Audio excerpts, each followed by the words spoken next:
New year, new floods. Devon, like many places, is having to get used to a different kind of climate. The Climate Change Act commits the government to bringing greenhouse gas emissions down to net zero by 2050. During her short tenure in Number 10, Liz Truss commissioned a review into whether Mission Zero was pro-growth. The verdict that's come back: inconsistent policies have left the UK in danger of missing out on, quote, the economic opportunity of the century and losing investment and jobs to other countries. The review gives government a suggested to-do list, including legislating to phase out new gas boilers 2 years early by 2033 and setting clear milestones for more onshore wind. The review says we need a rooftop revolution and should scrap the need for planning permission for solar panels. It calls for a 5-fold increase in solar as a whole by 2035. These fields in Oxfordshire could be given over to the UK's biggest solar farm. The developer claims it would generate enough clean energy to power every home in the county. But the proposed scale is putting some off. One council has called it intrusive. The scheme is so big, it will be decided not by local councillors, but by the Secretary of State, Grant Shapps. The grid needs large power stations, large amounts of energy, and connecting to the grid and building a thing like this is expensive, so we need the size to generate the revenues. You are meeting local opposition, though, from people who talk about this being an ocean of glass and steel. I think what I would say to that is, from above, looking as if from a satellite, it looks very large. But the way we're designing it and the way our landscape and other designers are working, we are going to mitigate its effect upon the landscape as much as possible. It will be interesting to see whether the government says yes to this big solar scheme. Ed Davey, the Energy and Climate Secretary during the coalition, claims the Conservative government that followed has had an on-off approach to greener energy. The government squandered that huge progress we made back then. They got rid of zero carbon homes regulation to make sure people's homes were properly insulated. They sold off the Green Investment Bank. They banned onshore wind. It's been a terrible record from the Conservatives. And as a result of that, we've taken less action on climate change. But replacing boilers and buying electric cars will cost up to £6,000 per household on average, the review says. The savings won't kick in until about 2050. Some Conservative MPs take issue with net zero plans. Whether it's going to look after the low paid, whether they can actually afford any of this, who will pay, is it practical? Are any of these measures practical? Are we really willing to completely change our lives in terms of how we heat our homes, travel by transport, and even feed ourselves? Rishi Sunak was criticised for taking a private jet to Scotland today, but defended the government's commitment to green projects like Freeports, which come with economic benefits. We've seen in England that once we've announced free ports, you see companies investing more money, jobs created. I want to bring those same opportunities here to Scotland, so I'm delighted that we're able to do that today. And the government insists it's still leading the world on tackling climate change, claiming it's both cutting emissions and growing the economy. Well, we did ask to speak to the government, but no one was available. Earlier, I spoke to Lord Deben, the Conservative peer who chairs the Climate Change Committee. That's an independent body advising the UK government on emissions targets. And I began by asking him why the government wasn't delivering. Well, because people are much better in government at having policies and programmes than they are in delivery, and they have to deliver. Government finds that's difficult, and that's why I'm very pleased that the report has suggested the government should have a net zero delivery body which gets on with it and does it and makes sure that it's done, and then we in the Climate Change Committee will be able to see whether it delivers. Because governments all have been talking the language for a long time. They've been talking the talk, yes, but not walking the walk. That's right. You know, what's the real problem to success here? The real problem is that ministers have to get down to do each of these things and see that they are done and work with their colleagues so that it's the whole government.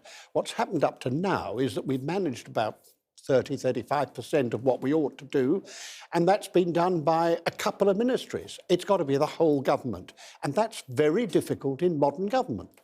And the real sort of lack of progress seems to be where it hits us as individuals, heating and homes and our own efficiency.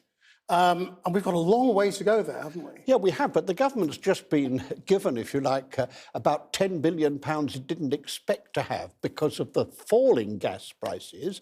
If it used that to help people make their homes more energy efficient, that would be a first step. But right now, I suppose the government will say, because there's no money and because borrowing costs are going up, and we can't just come up with 50 billion quid a year, which is what it would cost or more. Well, that can't be true. First of all, it's committed itself by law. It's got to do it. It can't just leave it. It's also true that it's not going to cost so much of the direct help that it was doing. It can use all that, do that, and get on with it. You know, we're looking at an election sometime over the next 18 months to 2 years. We could have a change of government. How do you make progress when you've got governments pulling in different directions? Well, you don't really. You see, the interesting thing is that all three major parties are committed to the same ends. We've got the best targets of any country in the world. We are all agreed on that. The question is action. The electoral costs of not dealing with climate change are terrible. Doesn't it also come down to personal leadership, and that you need a prime minister who believes this is the most important thing to do? You could argue we had that with Boris Johnson.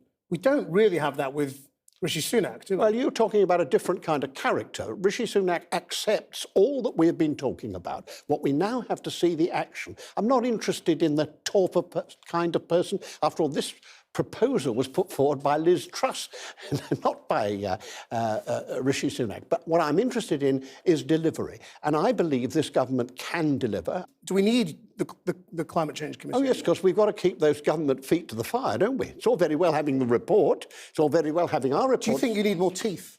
No, I don't think so. I think we can keep it to there, that we have to tell people precisely whether the government is delivering what it says it's going to do and how much more quickly it's got to do it. And we will go on doing that without fear or favour. The government may not like it, but that's what it'll get. Lord Deeban, thank you very much. Thank you.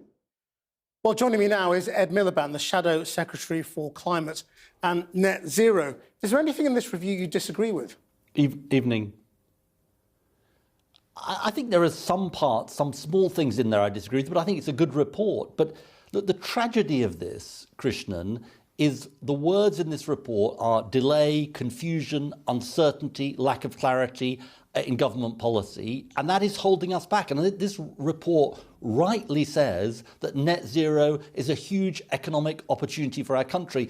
The problem is that the way to put it is this report suggests that even the Conservatives don't trust the Conservatives to deliver on this crucial agenda. OK, well, let's get some clarity from you on what Labour would do. He says, for example, that we've got to press ahead with this new standard by 2033, whereby we won't be able to buy new gas boilers. Would you go ahead with that if you're in government? We haven't set that date, but we will look carefully at what he says. Well, that's clarity that we need, isn't it? What we need. Well, let me. I'm going to give you clarity. Let me tell you what we need to do to get to the phase out of gas boilers. We've got to make heat pumps affordable, and we've got to insulate homes in order to get to a situation where people don't see their bills shooting up as a result of the transition. And you see, why has the government failed? It's failed for two reasons. No, I want to know what you would do. They won't make the investment. I'm giving you a chance to give us clarity for Labour government. I am. We would invest in 19 million cold, drafty homes to cut people's bills by insulating homes. And we would also do much more to stimulate the heat pump market and give people more help with heat pumps, because that is the way that we drive down the price and get to the phase out of gas boilers, which will have to take place. OK, well, there's a lot of confusion at the moment about whether the future is heat pumps in all our homes or whether we'll be able to suddenly start running hydrogen through our boilers. Do you think we need to basically say that in people's homes, hydrogen isn't a runner and that we are going to have to transition to heat pumps? I think hydrogen could be a solution in some homes, but I think heat pumps are going to, according to the Climate Change Committee, are going to play a very significant, probably the major role. And that's why getting to the situation where heat pumps become more affordable by doing more to stimulate the market, as well as this crucial point about insulation. I know people think insulation might sound boring, but it can actually cut people's bills by £1,000. Yeah. And Chris Skidmore says in the report that we've had a lost decade on insulation, and that's why we've made this big financial commitment, Christian, 60 billion over 10 years, to invest in home insulation to actually make people's bills affordable as we make the transition to different forms of energy. But on this crucial question of clarity over hydrogen, you know, as a consumer, if I'm thinking, well, heat pumps cost 25 grand, I want to do everything I can to avoid having to do that. If there's a chance I'll just be able to run hydrogen through my system, then I might hang on as long as I possibly can until I can see whether I can do that. I mean, I think heat pumps, according to the people that I talk to and the people I respect, are going to be playing a major role. But you're not right to say that they're necessarily £25,000. I mean, they're coming down in price all the time. Now, they're still more expensive than gas boilers, and that's why the crucial point is we've got to get to the situation where they become unaffordable. I want to be clear with you. I don't think we can make this transition in a way that is going to cost people significantly more money, particularly the poorest. And the great thing about this report is it says, actually, this can save people money. But what is the crucial role? Government has to play this role in stimulating the market to get prices down, to help people with home insulation, for example, to invest in clean energy, because actually if we invest in clean energy and we have this world-leading target to have zero carbon electricity by 2030, no major country in the world has committed to that, that can cut people's... The new argument on climate, Christian, it's not just this is right ethically, it's right economically as well. It can lead to lower bills and can stimulate our economy. Ed Miliband, thank you very much.